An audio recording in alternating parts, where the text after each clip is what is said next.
Je t'ai établi pour traiter alliance avec mon peuple.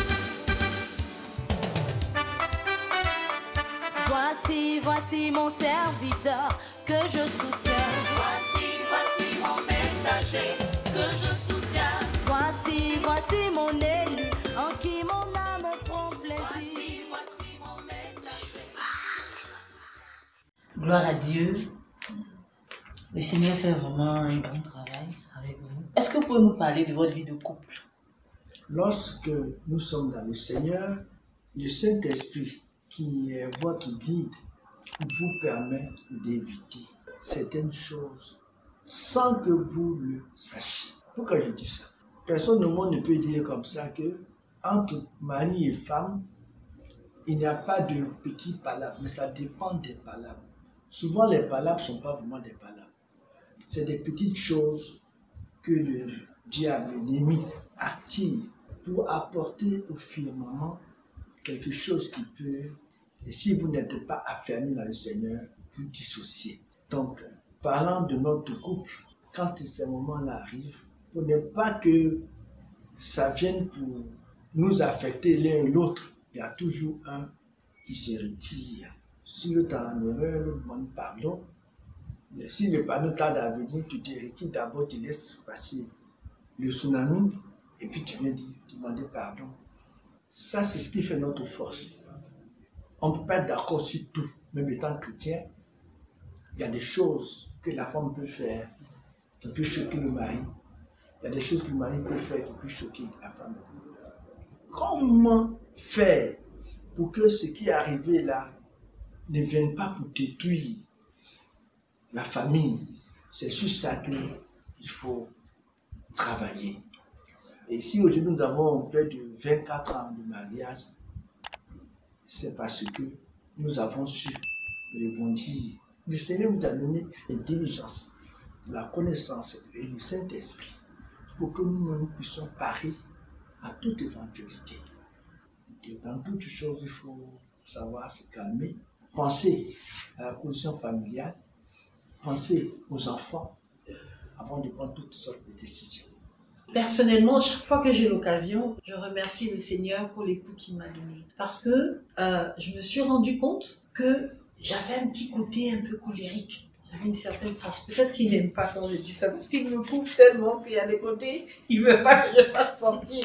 Et c'est ça l'amour, right?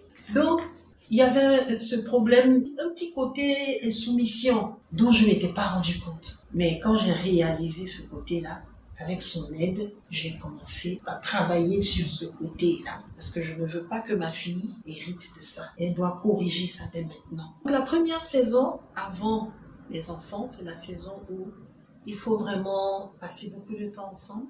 C'est la saison aussi où on se découvre. Parce que c'est une chose que d'être célibataire, et c'en est une autre que d'être marié. Et donc, quand tu commences en tant que nouveau ou nouvelle mariée, il y a des choses que tu découvres même de toi-même, que tu ignorais. Il y a la phase des caractères qui doivent s'adapter l'un à l'autre. Et ce que j'adore dans mon couple, c'est que quand moi je suis chaude, lui il est calme. Et quand lui il est boum boum boum, moi je suis calme. Donc je me suis rendu compte que le Seigneur met deux personnes de personnalités différentes pour pouvoir équilibrer. Donc on apprend à se connaître, on apprend à faire des concessions, parce que quand tu rentres dans le mariage, la plupart des idées c'est tu rentres pour que ton mari te rende heureuse. Je veux dire, c'est pas de ça qu'il s'agit. Vous devez chacun vous rendre heureux l'un et l'autre. Tu viens pour donner le bonheur, l'autre vient pour donner le bonheur. Et en vous donnant le bonheur ensemble, tous les deux, vous faites un couple heureux. Et vous apprenez à devenir un. Parce que c'est un processus, c'est pas immédiat. Les deux deviendront une seule chair, c'est-à-dire en dehors des rapports sexuels. Comment on devient une seule chair? Au niveau de l'âme, les façons de penser, au niveau des réflexions, des réactions, il y a tout ça. Donc on apprend à se connaître et ça devient plus facile. Quand tu sais que ton époux n'aime pas certaines choses, en tant qu'épouse, tu dois avoir la responsabilité d'éviter de faire ce qu'il n'aime pas. Et vice-versa. Et savoir ce que tu aimes aussi. Et magnifier ce qu'on aime l'un et l'autre. Que l'amour couvre les multitudes de péchés. Donc c'est un travail de tous les jours. Jusqu'à la fin de nos jours que le Seigneur nous sépare, mais avec la pensée commune. Nous voulons ressembler à Christ. Rechercher la stature parfaite de Christ. Le mari, souvent, va prendre l'initiative de diriger la famille dans la prière.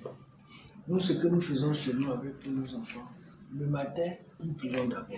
Chaque soir, nous prions avant d'aller nous coucher. Donc, ça renforce non seulement ça, les liens au niveau de la famille, mais ça rend heureux le Seigneur. Et donc, quand vous faites ça et que vous demandez quelque chose au Seigneur, le Seigneur réagit. Alléluia. Que le Seigneur vous bénisse. Bénédiction à tous les couples et principalement aux couples précis.